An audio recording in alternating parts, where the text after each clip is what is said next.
Good afternoon, everybody, or after morning, I'm not sure yet. Happy noon. I'm Dr. Warren Doctor, President and CEO of the East-Tennessee Historical Society. Thank you all for coming out for our talk today. It's fantastic to see a good crowd. I'm really excited about today's talk. Before we go into today's talk, though, let me tell you about some upcoming events. On April 6th, on Saturday, we have an event. It's our very first time. We're really excited about this. It's called Everyday Arts, and we're going to be showcasing different arts, for instance, pottery. I believe there's going to be some basket makers. Maybe not, I don't know. But there's going to be lots of different local folk artists, and we'll be showcasing that here in the auditorium. We're really excited about that. Also then, on April 9th, we'll be having a workshop called Understanding Tennessee's Cemetery Law, which is very important for anyone working in maintaining cemeteries or genealogical work.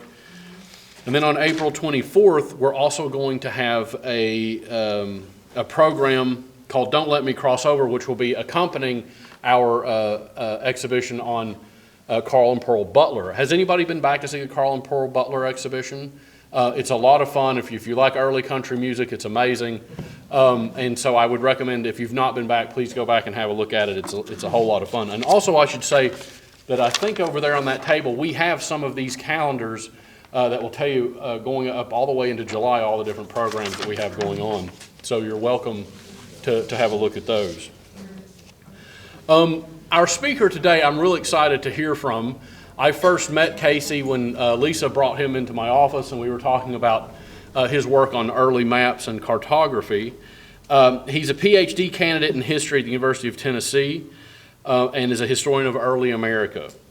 Casey's work focuses on the history of cartography and the native South, particularly the Cherokee.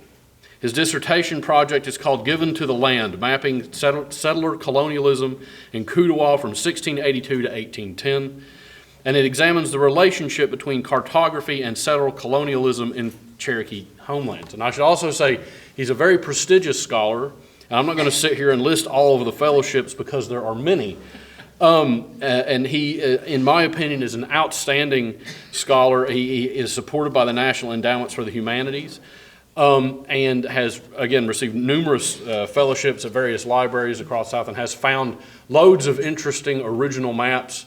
And so I'm really excited to hear him speak today. So without further ado, I'm going to hand over to Casey. Thank you so much.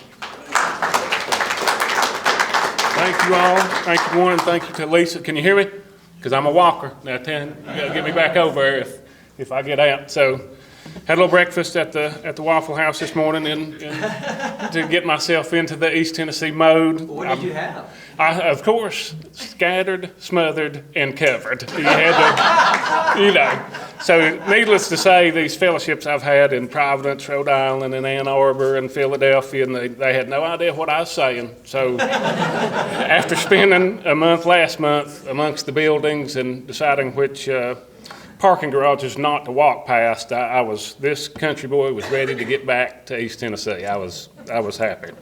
So I'm originally from Morristown, but I live in Johnson City now. I've been at UT for 5 years now, so I'm not supposed to have the entire history of Tennessee figured out until next spring. So if there's any type of problems today, I'll be welcome to negotiate those. So we're going to talk a lot about Cherokees at war today. I've got my agenda here. So the first thing we're going to go over is our questions, because there's some major questions in East Tennessee history and Cherokee history. People like Tyler Boulware and myself and Chris, we're all writing and trying to answer these questions. So we'll make y'all part of that. Maybe you can help me think through some of these things. Well, first we're going to situate where the 18th century Cherokees were, some of the social structures that the Europeans ran into, and just kind of get our visual bearings of where we're talking about and when we're talking about it. Then we're going to look at the forts in Cherokees, because I know Warren loves forts, so we're going to bring those up, we're going to talk about them, and it's probably not what you're thinking, so we'll kind of negotiate what forts were to Cherokees at this time. Then we're going to look at fighting and defending, how Cherokees, some of their military strategies, all the way from actually what they shot at, all the way down to how they did not get shot. So their general strategies, and again, it might be a little surprising, so we'll see how that goes. And also their diplomacy. And all of these categories are going to fit into our questions and what we're trying to figure out here, because if anybody has the answers to the questions, then hopefully your book is coming out soon, because I know the historians and archaeologists and the anthropologists are still struggling with these, so including myself. But we're going to go over some of the diplomacy, and this might be surprising to some as well, because the Cherokees were rather good at pitting people against each other. So we'll start out here. These are our questions that we're going to look at for today. The how centralized were 18th century Cherokees is a massive point of debate. So if you look at older scholarship, it's going to talk about the Cherokees writ large, right? The Cherokees this, the Cherokees that. And it kind of makes the assumption that the Cherokees were one people, and we know that the British came upon this, the French came upon this, and they wanted kings and emperors, and those types of things were not there. But a lot of the early scholarship still considers the Cherokee as just a single polity. But as we've moved forward in scholarship to current scholarship, this has been challenged quite a bit. If you were to ask an 18th century Cherokee person, they would say what town they were from. That would be how they would self-identify. If you told them they were Cherokee, it would be a bit confusing to them, actually. They would say, I am from Gadua, or I am from Niquosi. That is their community. And towns, as we find out more, are not necessarily locations. They're communities of people. That's why you'll run into old Esto or old whatever, because people move around and it's still an identifier as a community. So we're going to try to figure out how centralized they were. I'm sure a lot of people have heard that there's different dialects, right? You got what they call the upper dialect, Ohtani, so it would be where we live now. You have the middle or the Gadua dialect, which is what people speak in the eastern band. The dialect from here is what a lot of people speak in Oklahoma now. And then the lower dialect is considered dormant at this point. So when the British and other people ran upon this, they noticed these types of regional differences, and they labeled them all kinds of stuff. If you've ever heard of like the upper overhill Cherokees, or the middle, or the out towns, or the valley towns. These were all constructed through interactions with Europeans, but we're going to figure out, is that really how Cherokee society functioned? And also we're going to look at where 18th century Cherokee loyalties lie. Because if you read about what they talk about, the Anglo-Cherokee War, which we're going to question that today, if you read about that, you're going to run into they were British allies, or they were French allies, or they were whatever, allies. Well, we're going to think about that today. Where did their loyalties lie? Can we say that they were allies to anyone? We shall see. So this is just to get you into the mode here. You are here. But the main part of the Cherokee homelands, and we're going to I'm sure you've seen maps like Royce's map from the 19th century where the Cherokee land went from, St. Louis to just north of Charleston, right? We're going to kind of get rid of that and focus on the settlement area, the core settlements, the Cherokee homelands that they would have considered definitely their territory and their land. So somewhere around Clemson areas where Fort Prince George was, or Kiowa, then it would go up to right around here would be Fort Loudon. And all of this area was occupied by Cherokees in the time that we're talking about. So that sets you where we're at. As far as the Long Island in Kingsport, there was no Cherokee settlements there, but there had been constant occupation there for like 10,000 years. So that was a cultural anchor for the Cherokees. There's, of course, a Cherokee mound at Biltmore. So if you ever go walking out in the gardens, stay off of it, right? Probably. Be good. And then all throughout these areas was the core settlement areas. So that's where we're looking at. So one of the first interactions that we run into as we set what the stage was building up to the 7 Years' War, which started in the 1750s, this is the first cartographic interaction after the Spanish. There's a De Soto map from 1534 where Cherokees arrived, but this is the first French map where they show up on the map. So this is from Marquette and Jules wandering down the Mississippi in 1672 and 73, and the Cherokees run into them at somewhere along the Mississippi. We're not exactly sure, but it was a very regular activity for Cherokees to travel along what is now the Tennessee River to the confluences of the Mississippi, Ohio, and Tennessee. Very regular. We run into the written record of that quite a bit. So in this instance, they describe them, and these are the toponyms right here that we get. These would be the Appalachian Mountains, because when they ran into them, they told them, this is where we live, down this river. The nomenclature here, and this is a little interesting, is not Cherokee. This is important. There's something called a bilabal stop, which is a B or P, and that is not in any Cherokee language. So the people that told them these names were Muskogean speakers. We don't know exactly who, but they were. But there's other nomenclature on other maps by a guy named Franklin that says Gadua on it. So we know that there's Cherokees there too. So that would suggest that this group of Cherokees that ran into the French at this time were bilingual, that there were Muskogean and Cherokees speakers that were there. So when we look at this area throughout this time period, this is where there's a lot of indigenous people in the Southeast being displaced by enslaving groups like the Westos, by disease.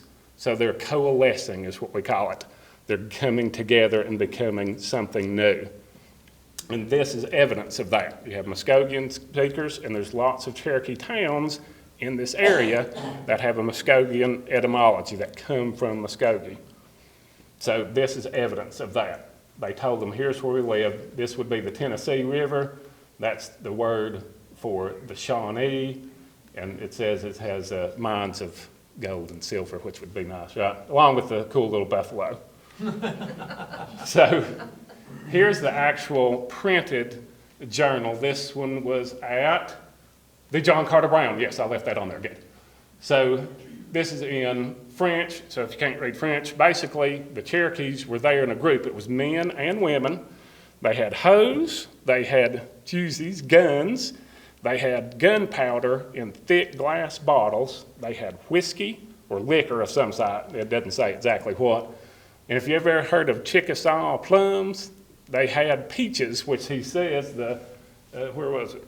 He says they're delicious. There's the flow. There it is, which are excellent. So those are peaches that the Cherokee got from the Spanish much earlier and started to cultivate. So they had their own orchard of these things, and they traveled with them. And they had deer meat, and they had bear oil, which of course they would cook stuff in. So they had this whole thing, and this interaction tells us a whole lot, right? It tells us that in the early 1670s, which Charleston, was founded in 1670, here the Cherokees are already getting stuff from the English and are taking as far as the Mississippi. So there's a broad sense of travel here, and there's a lot of interchange, right? They're like, oh yeah, you guys are a little weird, because the Marquette comes sailing down this canoe waving a pipe at them because he thinks that they know what that is. And so he has one of his Algonquin interpreters yell at him. And of course the Cherokees are like, so it says that they grabbed their guns like, what is going on? And they never did figure out what the pipe thing was, but they took him in and talked to him, and they had a good meal and that sort of stuff. But this shows us the breadth of the Cherokee travel, the Cherokee trade, and it also gives us an indication of the diversity of Cherokee society. So when we're talking about our first question, how did Cherokee society, how united were they? This tells us that they were bilingual and multi-ethnic at this point in certain instances, which is really interesting. All right. So as we move forward, this is probably, I don't know, the most famous or second most famous map of North America there is. This is by the d'Isles, probably Claude the Dad. They were what they call the Géographie du Cabinet, which is basically people that did not leave Paris They just drew maps from their office. So the eel was nice enough to leave us a detailed record of everything that he used to source his maps. So it went all the way back into the 16th century. He used Spanish sources. He used sources from 1700, from French voyageurs that went down along the coast. That's where he gets a lot of this information. And some of this nomenclature here in the Cherokee area is also clearly from Cherokee sources because it's got the Cherokee word for field or pasture, and it's got the Cherokee word for island. So we don't know what the Cherokee told them. The Cherokee language is super active. In other words, it's almost all verbs. So it's probably we live near a prairie, or we live in the water or near the water. And that's where he gets this nomenclature from. This map is also famous, I have to always mention, because it's why Texas is named Texas. It's the first map that has Texas right in through here. So if you're from Texas, thank the eel. That's where it came from. But this map, along with being interesting for seeing what the French thought was going on, here we have Cherokee on both sides of the mountains, at the heads of the rivers, and here as well where we live. But this is really setting the stage for the conflict. The 7 Years' War is considered the first global war, long before the Great War in Europe. So you can see this is kind of a cartographic salvo here. French territory, they have all of this, and then they squish the British over here to the very side. So when the British saw this map, they were not happy. And there's all kinds of comments, and they commission new maps. We want to see new maps where we have actual land and stuff. But this was considered an insult, and it got all the way to the Crown and the Board of Trade saying this is what the French are doing. They're invading our continent, right? So you can see this is happening on maps, and maps were part of that. But to situate us, the Cherokee are smack dab in the middle of all this, right? When we see here in a minute some different British maps, it's going to all come down to the Cherokee. They're going to be the linchpin. Where you live was the center of a global war at this time, which is interesting to think about. How am I doing on time? Oh, beautifully. Oh, yes, I forgot to explain. If you want to take out your phone, you can, and the QR code will give you the link so you can zoom all the way in and see the little faces of the people, and it gives you a very high detail one if you want to do that, these are awesome maps. So, all right. So what were the English, or the British by this time, almost, doing? So this is Thomas Narn's map. And Thomas was we'll call him an entrepreneur. And he went from around Augusta, right after the Masters was over, and headed towards the Mississippi and walked in a straight line virtually across the southeast. And this map was an inset on the 1711 Crisp map, so it was broadly viewed. This is sort of the English conception of the Southeast at this time.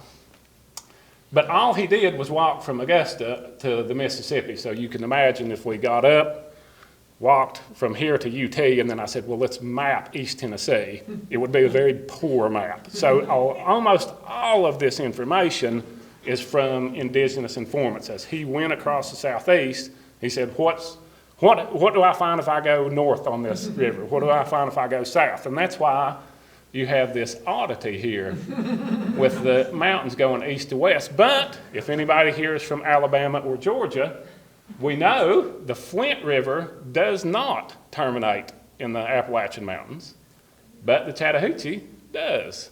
So does the Coosa River.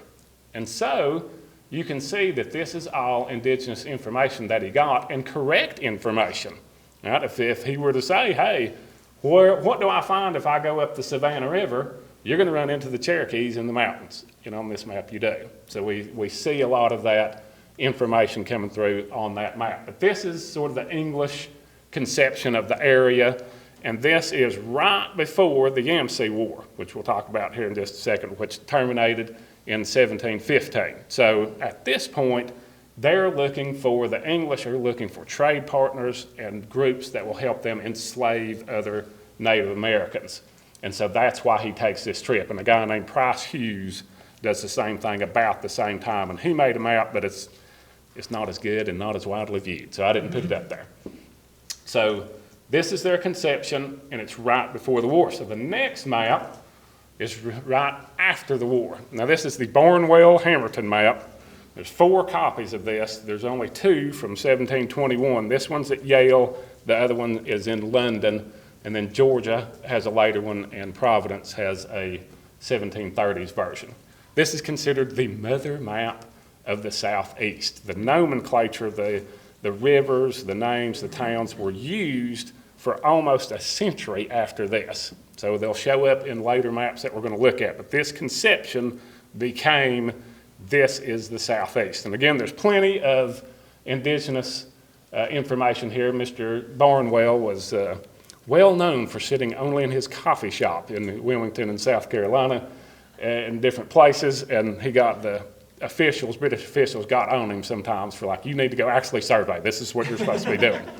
And so he would get a deputy survey, he said, but he very rarely left his office. So the information on this map is this is the route that he took, Barnwell himself, during the Tuscarora War, and then all this information is from that Norn map, the Price, Hughes, and Thomas Norn going back. But the Cherokee area, by this time, had been visited very, very rarely. There were some traders at this time, but there was nobody that did much geographic. There was also of the Vennard Survey, which supposedly there was a group for the propagation of the gospel that went and counted people. So we don't know exactly about that. There's some circumstantial evidence, but this comes out as Cherokee information. But once again, right after the Yamasee War, the British here are very concerned with the Native nations, because during the Yamasee War, South Carolina, or the Carolinas period, almost got wiped off the map. Almost all of the colonists were killed. It almost got completely destroyed. So also right at this time, if you're from Georgia, consider yourself lucky, because you're about to be called the Margravate of Azilla, and there's several maps from this time.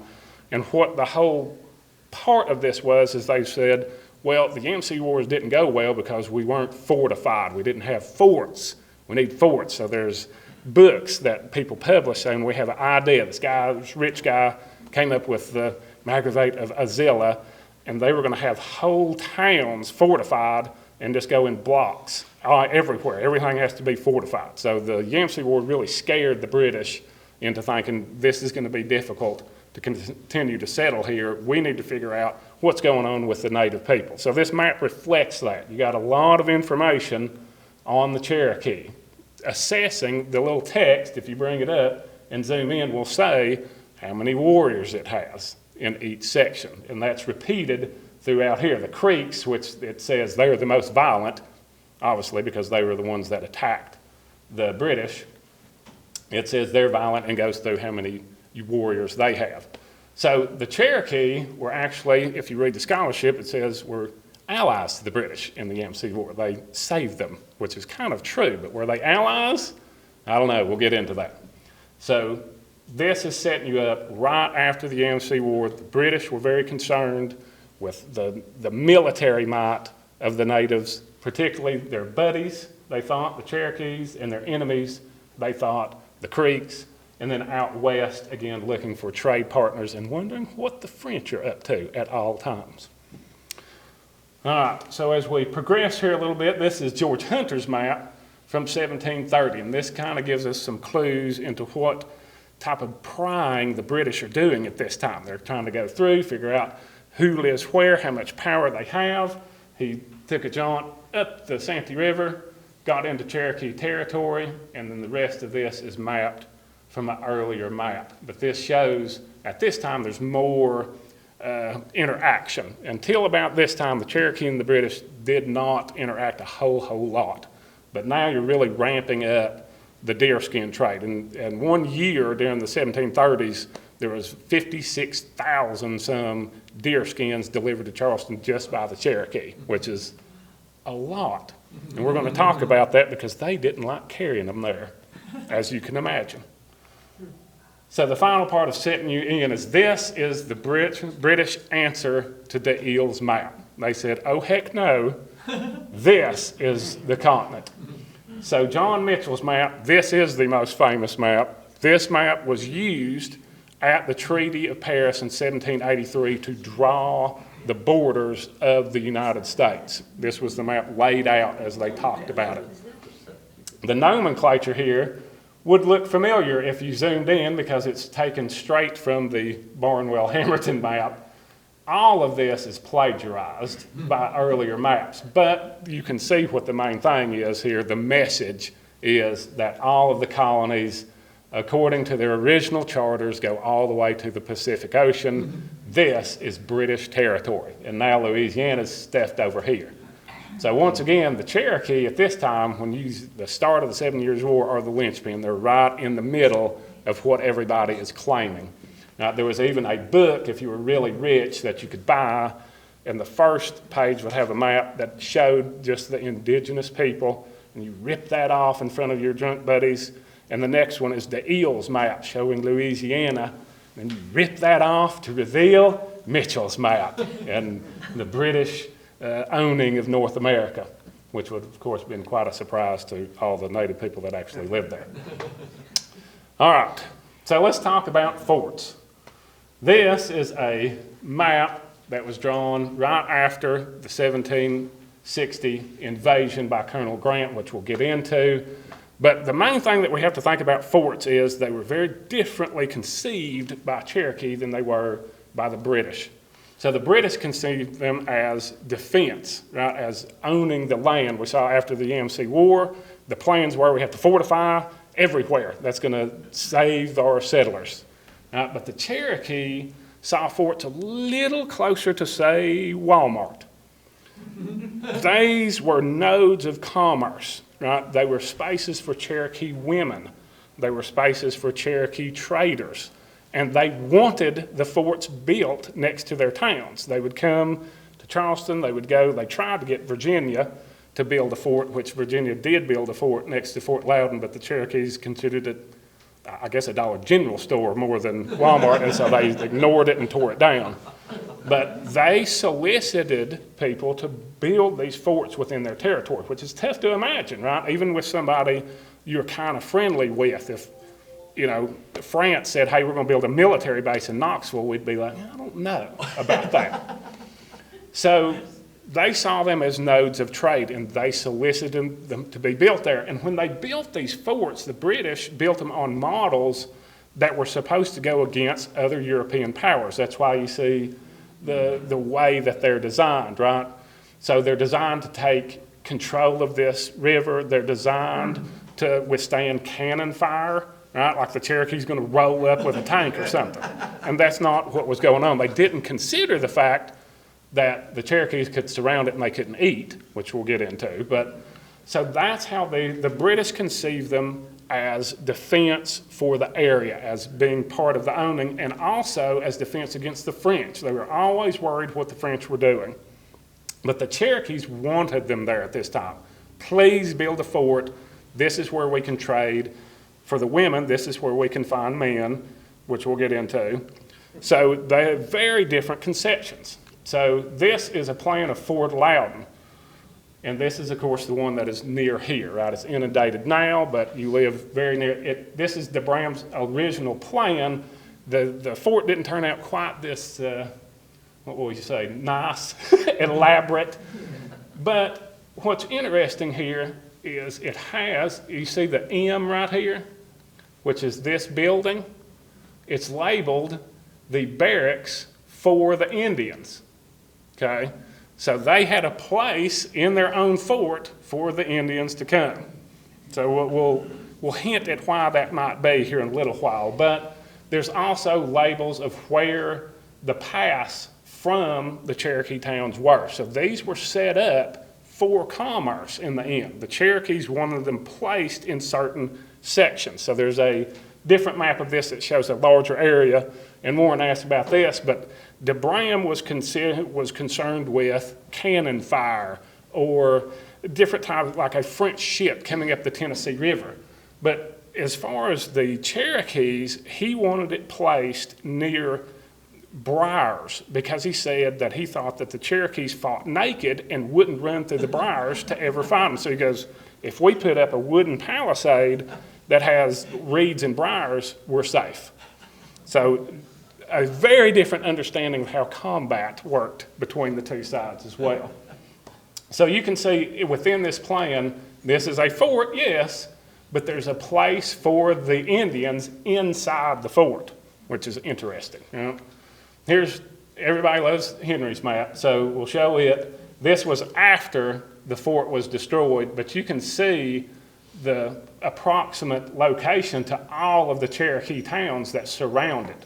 Right? So they wanted it right in their territory because they felt like this was a place that they could come. And as far as authority, they always, the Cherokee, thought that they were mistreated a lot by the traders. So they considered a fort a place to go to complain. Somebody that can handle this and make it better for us instead of being overcharged, or a lot of times they would try to liquor them up and charge them extra, different stuff like that. They wanted a place to appeal to, and a fort was that. So very different conceptions between the two as far as what forts were. So it kind of answers some questions as far as who were they allied with. I don't know, right? They're letting them build forts in there, but we'll see how that turns out in the end. So moving towards combat and war, I love to talk about good old George Chicken. He's got to be my favorite character. So Colonel Chicken visited the Cherokees twice, once in 1717, which this journal is from. So if you ever want to become a historian, you better have some bifocals, because a lot of the stuff looks like this, and it can take a little while to push through. So I thought I'd put that original copy up. But he also came in 1725, right? And so he was trying to get them, the Cherokee, to fight the Creek at the time, because as we talked about with the map, this was right after the Yamasee War. So he thought the Cherokees would help him out, so he kept looking for kings or headmen. And this kind of gets into our question of how the social structure was. So he came up with that there's lower people and upper people. So he wanted the lower people to meet at Niquossee, and he wanted the upper people to meet at Tennessee, which would be Chota, which would be in this area. So he was trying to make these distinctions too, but it was frustrating to him because he couldn't find an actual authority figure, because all the Cherokee would tell him was, well, we're going to have to go home and talk. We'll have to talk. And so he finally makes one of the Cherokee mad enough to tell him the real deal. So the Cherokee says, listen, buddy, we only go to Charlestown because you give us gifts, but then when we get back, we don't do what we promised. And then he says, we will go to work when we want to, and we'll go to war when we want to. So leave us alone, because Chicken was trying to get them to build forts and this sort of stuff. So this real difference again in what combat and war looked like. So for the Cherokees, war was strategy, and it was about obtaining a known advantage. So as you go through the sources, you'll look and see if there's Cherokee where they have 10 and the other people have 5, they're going to fight. But if the other people have 10,000 people and they don't, they're going to hide. And that is a consistent strategy throughout Cherokee history. So they will come back, they will try to track and see how many people there are out there. That's why they don't have forts, is because they know somebody's coming, and then they decide, are we going to go and get them, or are we going to leave? So this is a consistent strategy that always frustrated the British quite a bit. So as we move forward in time here, there's a lengthy conflict between the Cherokee and the Creek during this time. And a good story from it is Nanyehi, which will kind of get into how many warriors are in the Cherokee in that one map that's labeled on there. Well, they forgot to count the women, because Nancy Ward, Nanyehi, her husband got shot. She grabbed his rifle, led the charge, and won that battle. So she was always considered a warrior. And in Cherokee society, if you were a guy and you didn't want to hunt, they didn't care. You can do whatever you want. If you were a woman and you wanted to fight, you could fight. So if you're going to count the warriors, you better count everybody. So we move forward here to getting into the 7 Years' War. This is a powder horn map. It was made as a celebration of Grant's expedition into the Cherokee territory. So the story kind of goes like this. In the late 1750s, there was conflict, and nobody can say exactly why. They'll say, well, the Cherokees, they killed a few settlers, or there were some settlers that raped some Cherokee women and killed some Cherokee men. And so it built up over time. Now, there's other things at work here that we'll get into, but this is part of the 7 Years' War. So Grant went into the Cherokee settlements, and he tried to commit basically genocide by burning all the fields, stomping the corn, any food that he could find, and destroying the towns. Because when they arrived, of course, they didn't find many Cherokees. They all left, knew they were coming. So when one of the Cherokee headmen go to sue for peace, he tells them, the governor at that time says, you may call Grant a great warrior, we call him the great corn puller, because all he did was come up there and try to destroy their food. But this powder horn is a map that they made to commemorate this, and there was a lot of controversy because he didn't go as far as Fort Loudon. There was reasons for that, but they didn't do what they wanted to the Cherokee because of the Cherokee strategy. But after this time, when they have destroyed all these towns, and you read some old scholarship, it'll say things like, this humbled the Cherokee, it destroyed, all that kind of stuff. In the years after, the Cherokee had a population boom. They had a decade and a half worth of prosperity after all of these towns were destroyed. And so people are trying to figure out why that is. So we've stumbled on to some evidence of why. So this would be a typical Cherokee field. I don't know if anybody here likes sweet potato pie, but the archaeobotanical record shows that starting in the early 1760s, after the Europeans were coming in and destroying cornfields, the amount of sweet potatoes that Cherokee started to eat went up exponentially. And they had gotten them from the Virginians.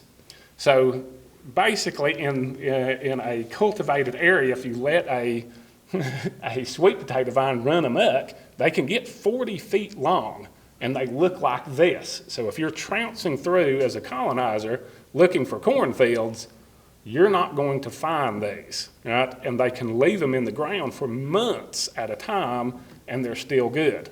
So they were planting these everywhere out where they knew where they were. And so the subsequent invasions, they never found these plants. So they were able to continuously have a very nutritious source of food that was clandestine. Nobody could find it. The colonizers didn't recognize this as an agricultural space. So this is one of the reasons that they were able to recover and do so well.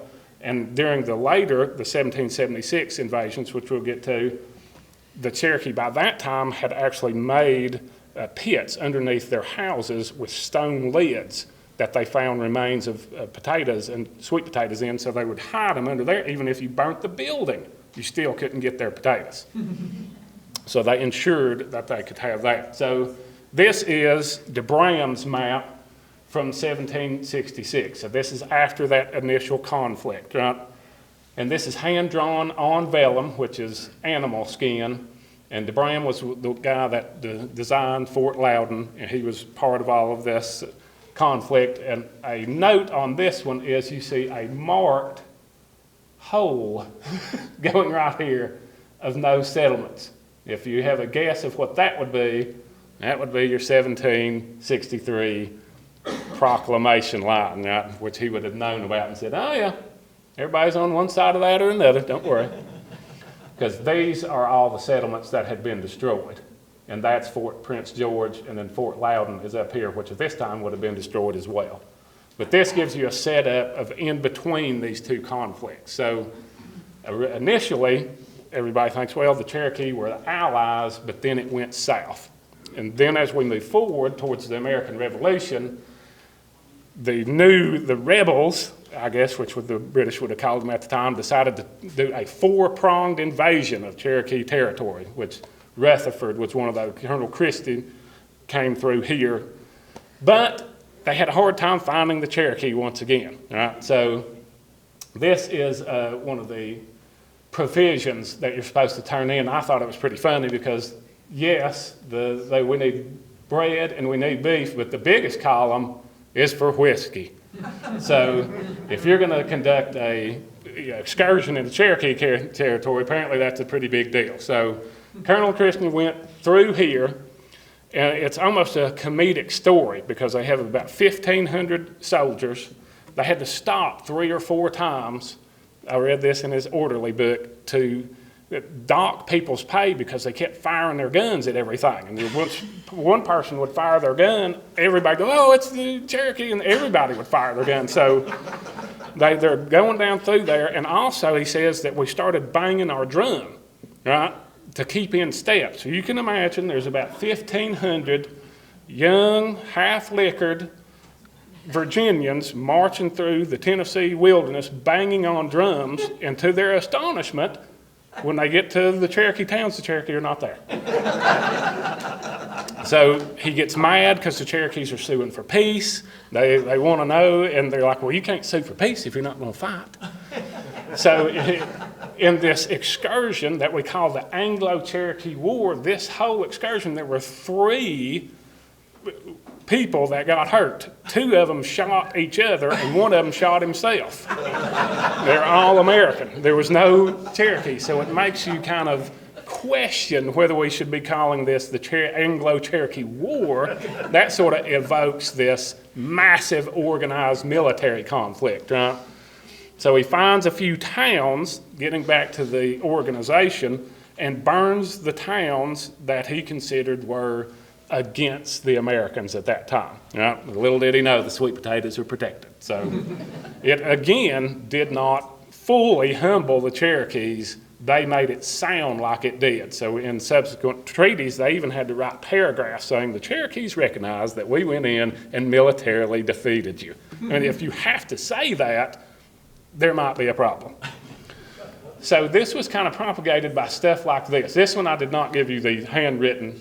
This is a letter, and it is from this area right before these invasions. And it's saying basically that there's people living, and it would have technically been illegal to live on Cherokee territory on the French Broad, the Holston, and that they're all ready to go to war immediately. Right? It basically says, yeah, we're ready to go right now. And it's because they wanted that Cherokee land, right? Illegally or legally or however they could get it. So this conflict really came out of these illegal settlements, which got encoded even in our Constitution. There's an article in the 1796 Constitution that says we can't live on Cherokee land except for these people and these people and these people, because they've been here for a while. So this was kind of the start of that and kind of the start of why this happened. This is the William Dale's journal at the Filson Historical Society in Louisville, and he was part of the Rutherford expedition. So we said there's 4 prongs. This was one of the other prongs. And it had very similar results, right? Anglo-Cherokee War? I don't know. In this whole Rutherford expedition, again, the only casualties were to themselves. They did enslave some Cherokees. They ran upon some African people and horses and had an auction out in the field to sell those people and horses.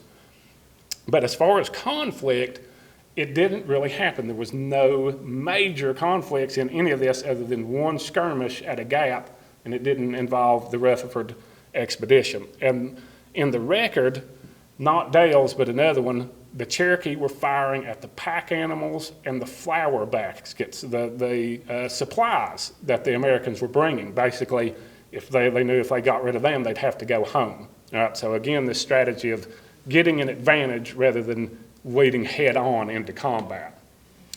So we got enough time to talk about Cherokee diplomacy during all this. So we're going to backtrack a little bit. This is a John Stewart map. He was a captain at Fort Loudon, and this is right after it was built. So he drew this map, and here you'll see this is the French settlement. So what happened is this map is tucked into a letter to the South Carolina Governor William Littleton for military intelligence. And come to find out in the letter, it was Attakulla and a big group of Cherokees that went down the river, Tennessee River, right here, and went all the way. This is the Mississippi, and this would be the area between the Mississippi and Ohio, and found a French fort.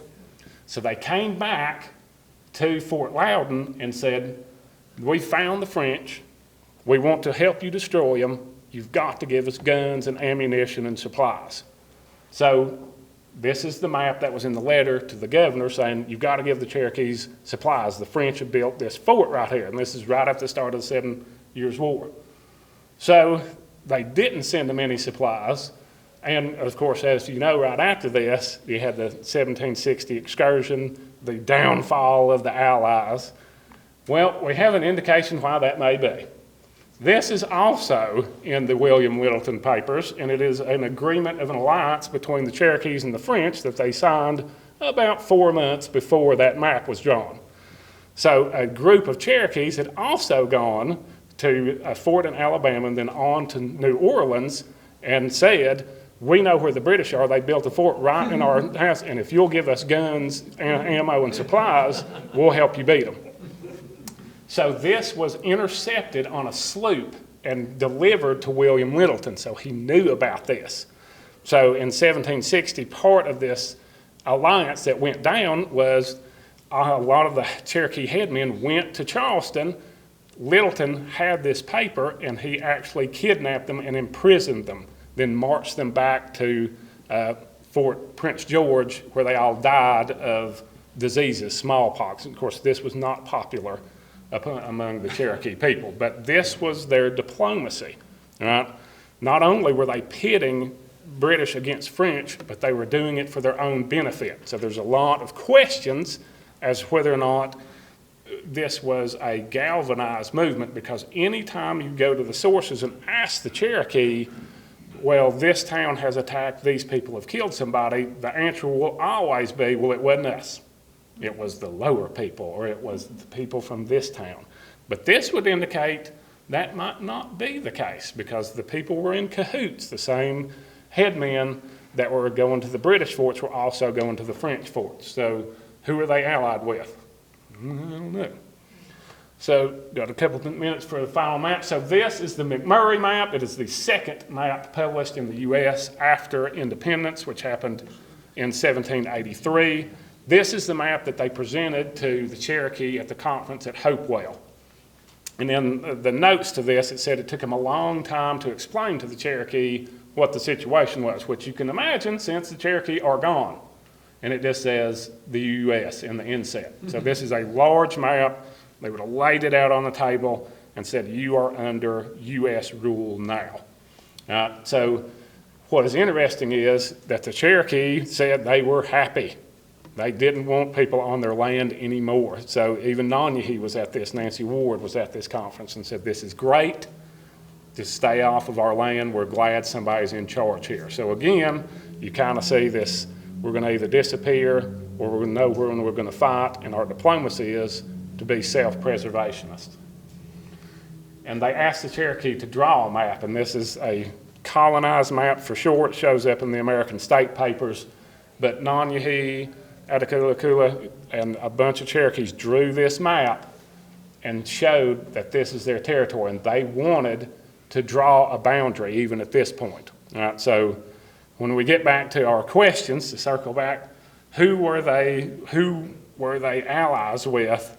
It's really, the answer is probably themselves. Right? They were self-preservationists.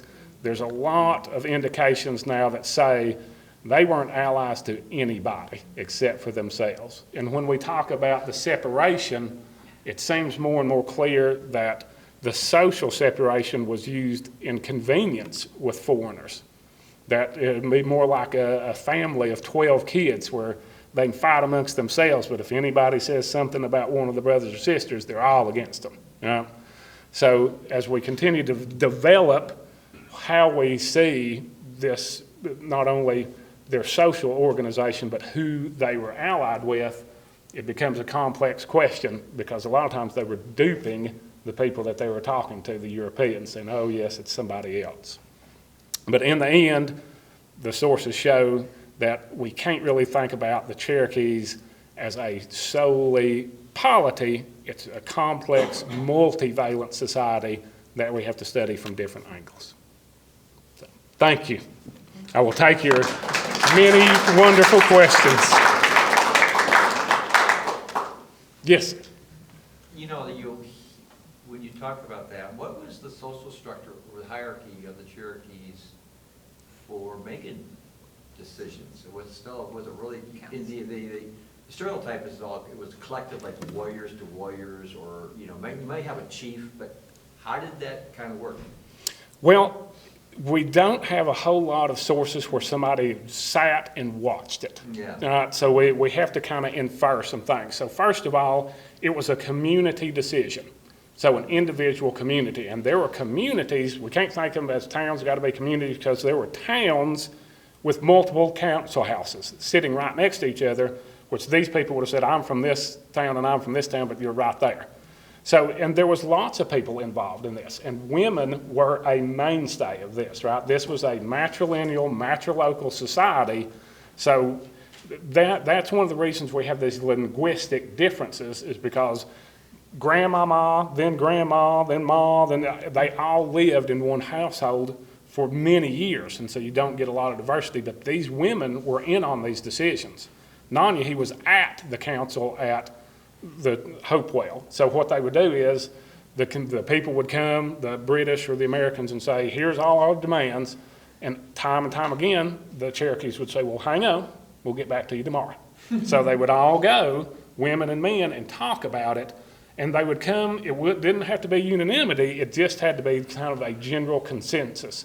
And we know that people would, if they disagreed, you could just get mad and leave, or you can continue to argue. But the sort of headman thing is more from a respected person where your argument worked before, right? So Attakullakulla had some troubles. Like he went to London to gain some more status, some more intelligence about how he could do better.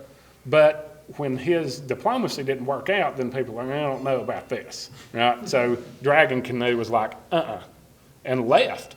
So it was sort of a township, and then there were town clusters, and sometimes the town clusters would get together and talk. Like we have evidence of this with Henry Timberlake, where there would be a sound of some sort, and the other towns would come to this central council, and they would all talk. So it was a multi-valent system, but there was eventually enough of a consensus that that's how they would act. But if you didn't agree, you could go do your own thing. This was particularly frustrating to people like Chicken, because he was like, well, you need to get the whole town, draft one person from the whole region, and go fight the Creeks. And they're like, no, there's like 5 people that'll go.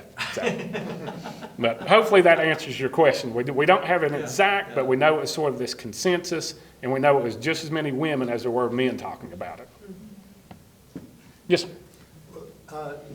Kind of indicated early that there may be something more to the intermingling between the Cherokee and the traders and soldiers than just the fact that there's men and women there. Were the tribes actually promoting this? Or? Yeah, so I forgot that story in my getting to the time. So at Fort Loudon, after there was some conflict, the Cherokee took siege of the fort.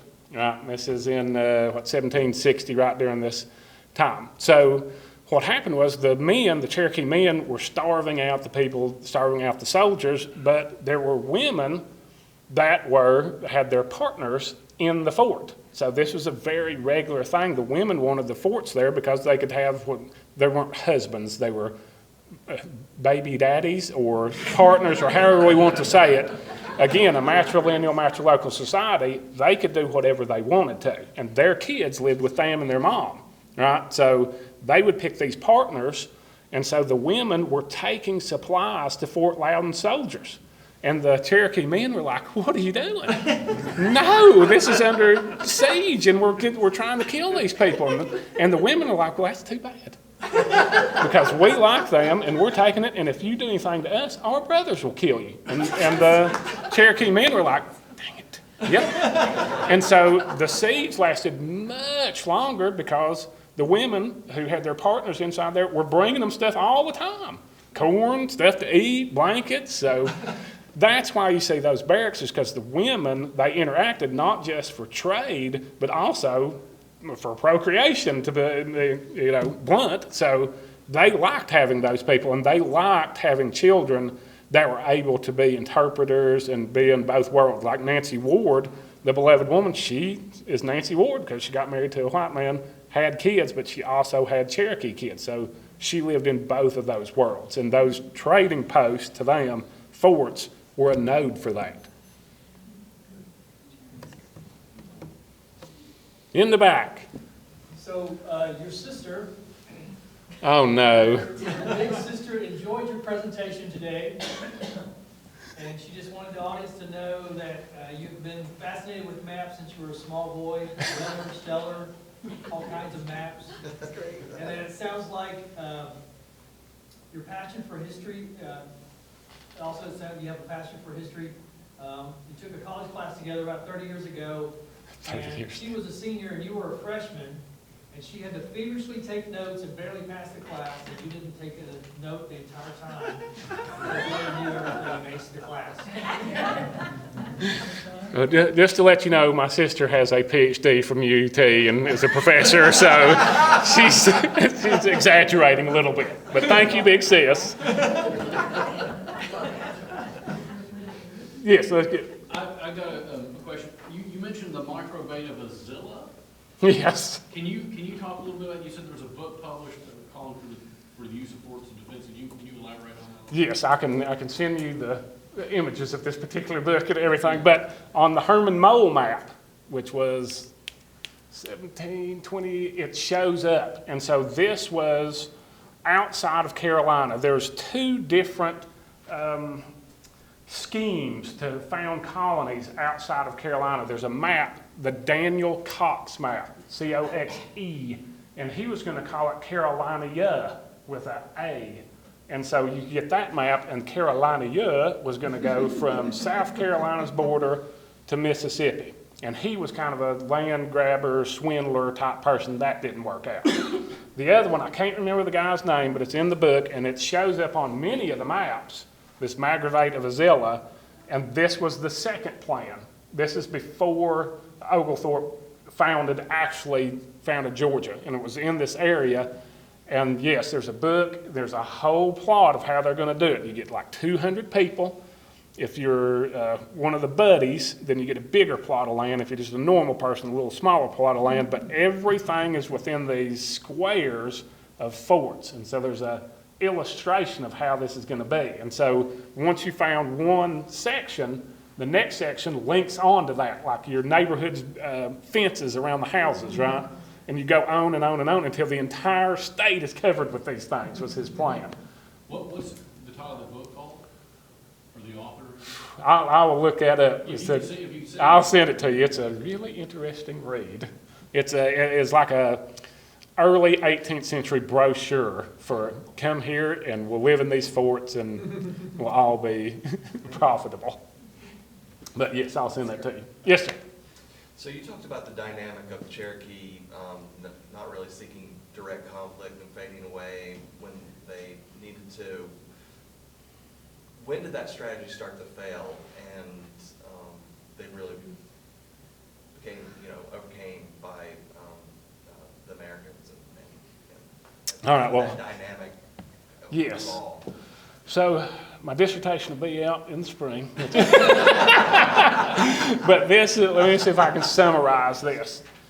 The failing part of it didn't have anything to do with military action, and it didn't really have much to do with treaties or policy. It had to do with incremental settling that was clandestine, like we talked about with the people on the Holston or on the French Broad. So settlers, if you look at all of the treaties that were signed between the British or the U.S. and the Cherokees during the 18th century, every one of them, either in the discussion ahead of time or in the actual treaty, will say, we want this land because there's already people living there.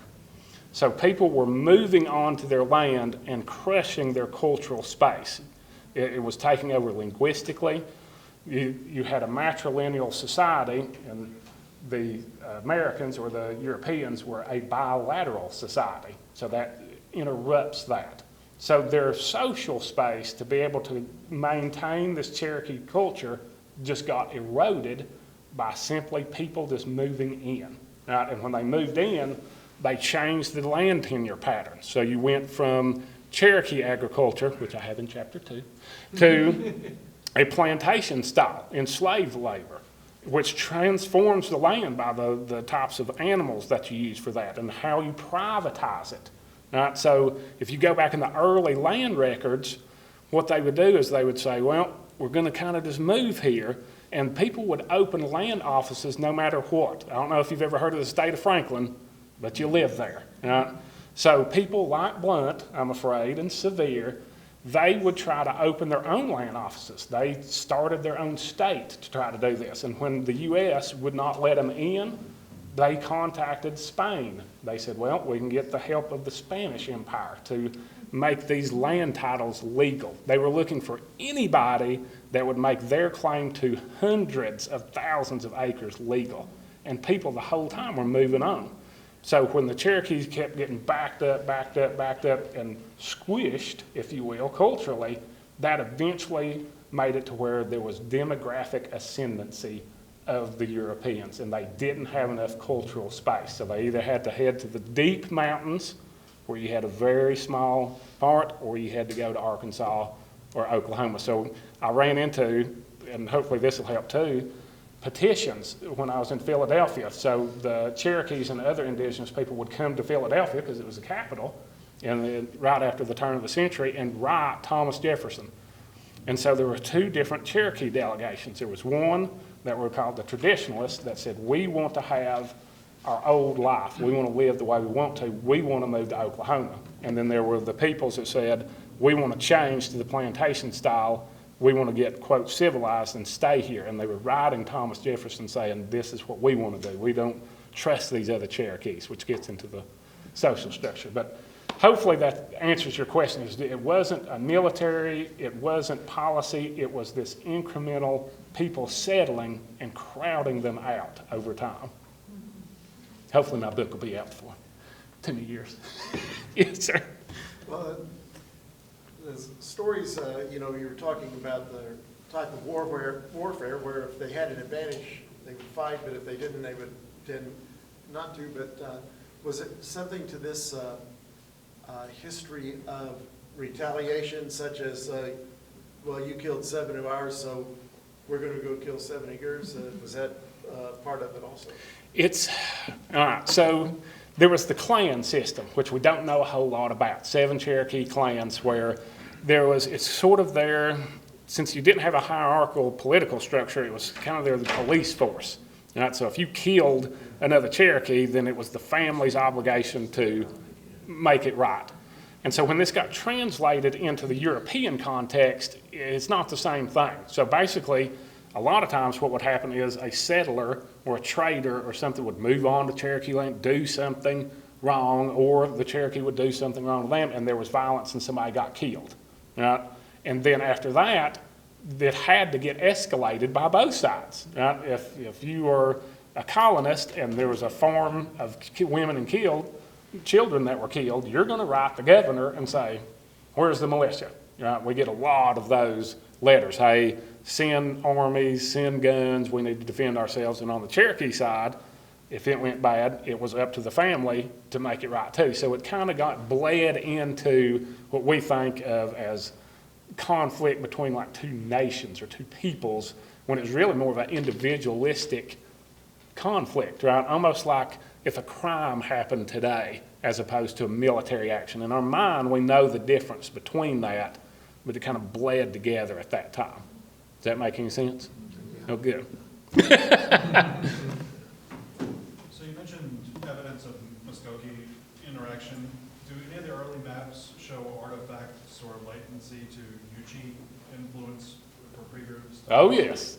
Oh, yes. They are a Muskogean-speaking people. So, yes, there are toponyms, not just town names, but also labels on Franklin's maps. They're almost all French, But once you get into the later British maps, their toponyms, they're just holdover town names that are maybe Yuchi, maybe it's Kasi, or I can't ever pronounce it, but there's a tribe that now lives in Louisiana that was here as well. So there's several Muskogean speaking peoples that were here, and Yuchi were one of them, yeah. My understanding was that the Yuchi were a linguistic isolate, and that though they joined the Creek Confederation, their language was distinct from Muskogee. I could be mistaken. No, you are correct. There's two Muskogean families that they've traced the etymology way back, but it's still related to that. Sure, yeah. It's like dialectic. Right? Yes, yes, but there could have been, like if you look on like de Brahm's map, if we bring it up, and I don't know if we can get this close in, but when the British and the French ran into these, you'll see here where it says the creeks, but all of these are listed as individual linguistic ethnic groups, right? So creeks was an invention of the early and middle 18th century. So if we go back even to De Ile, you'll see the same thing. He got all of this information from a Alabamian Muskogean person that a French voyager ran into right here. And they told him about all of these linguistic groups. So at this point, he's trying to kind of separate them at times or lump them together. He's not really sure. So earlier maps, you'll have all these broken down. So you'll see the Westos, and you'll see the Hoglahees, which are Yuchi, or the actual Yuchis down along the rivers in Georgia and Alabama. So, but there's that Muskogean etymology for the town places does originate in here. And another interesting one is on this particular map.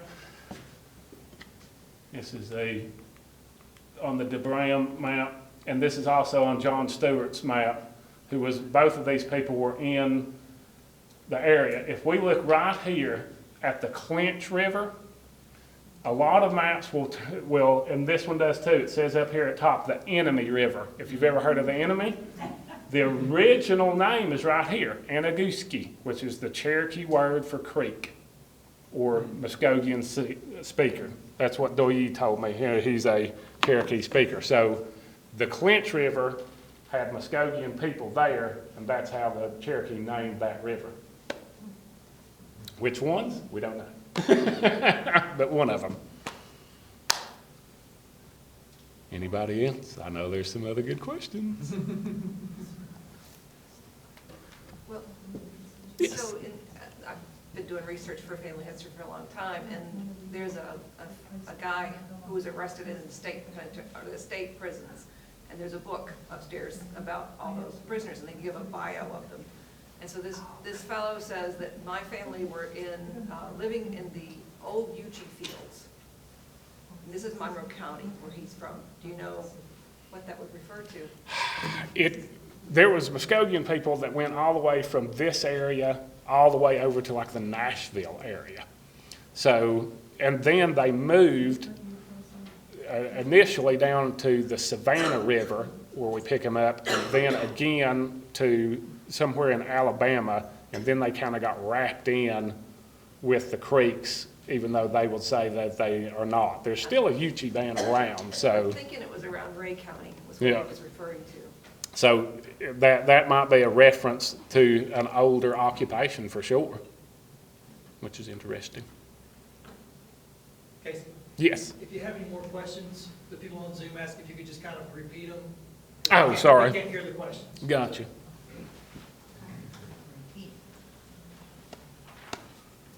I think we're about out of time, so.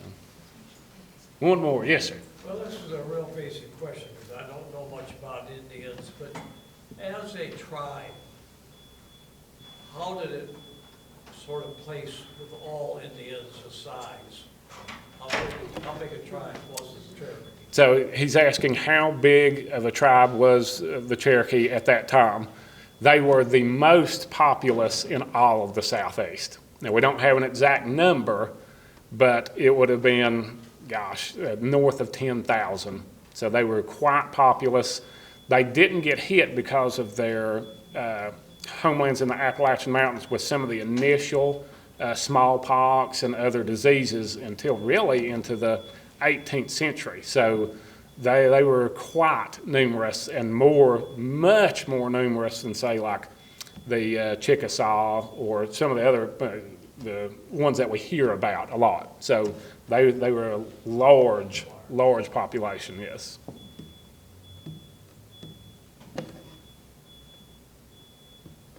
Good luck on the dissertation. Thank you. I'm almost done, I hope, unless Dr. Magga says I'm not.